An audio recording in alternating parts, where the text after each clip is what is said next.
હવે વાત પાણીમાં ભણતરની।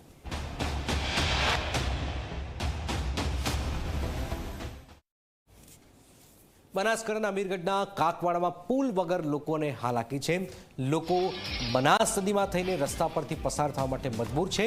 નાના ભૂલકાઓ પણ નદીમાં ચાલીને જાય છે। બીજા છેડે નાના બાળકો જીવના જોખમે શાળાએ ભણવા માટે જાય છે। વર્ષોથી કરાતી પુલ બનાવવાની માંગ હજુ પણ અધૂરી છે। છાતીસમા પાણીમાં ચાલીને બાળકો રસ્તો પાર કરે છે। અનેક રજૂઆતો બાદ પણ અહીંયા પુલ નથી બનાવાયો।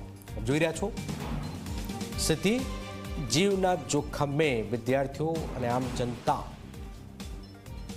પસાર થાય છે।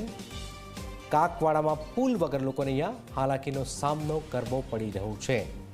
પણ બાળકો મક્કમ છે કે અમે તો અભ્યાસ કરીશું। બાળકોની હિંમતને પણ દાદ આપવી પડે, ગમે એટલી સમસ્યાઓ હોય પણ આ પાણીને પાર કરીને આ બાળકો જાય છે। સવાલ અનેક છે। ઝી 24 કલાક પૂછી રહ્યું છે કાકવાડા ગામ પાસે ક્યારે બ્રિજ બનશે, સૌથી મોટો સવાલ છે। આ ઉપરાંત આટલા વર્ષોથી કેમ કોઈને ધ્યાન નથી આવી રહ્યું, કેમ ધ્યાન નથી લેવાતી આ સમસ્યા, ક્યાં સુધી બાળકો જીવના જોખમે શાળાએ જશે।